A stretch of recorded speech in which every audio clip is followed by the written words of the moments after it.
আসসালামু আলাইকুম। আশা করি আপনারা সবাই ভালো আছেন। আল্লাহর মতো আমরাও ভালো আছি। পাঁচটায় তো পোলাপানি নাস্তা করে পোলাপানি খিদা লাগছিল, এর জন্য 10টার দিক দিয়ে পোলাপানি পাস্তা রান্না করে দিলাম। পাস্তাটা আগে সিদ্ধ করছি, এখন তেল দিয়ে পেঁয়াজ কাঁচামরিচ দিয়ে দিলাম।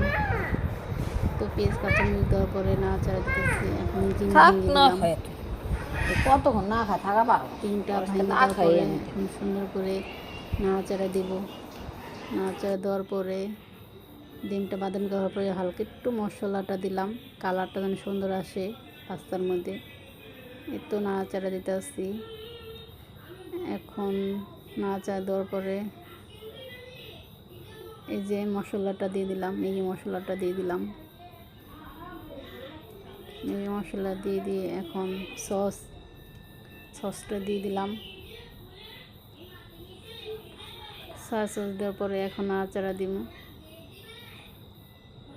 একটু নাড়াচাড়া দেওয়ার পরে এখন পাস্তাটা দিয়ে দিতেছি। পাস্তাটা দেওয়ার পরে এখন সুন্দর করে একটু নাড়াচাড়া দিতে হইব।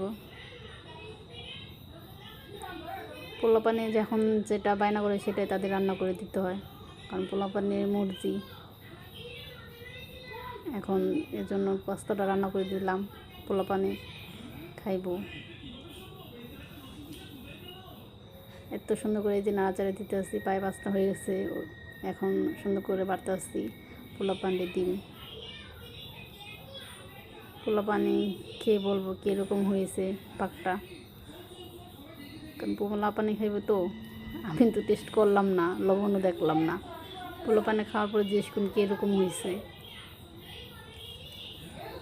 এত পোলাপানি দিছি, পোলাপানি খাইছে, এখন আমার জন্য আবার একটু নিয়ে আসছে, বলে যেন কীরকম হয়েছে।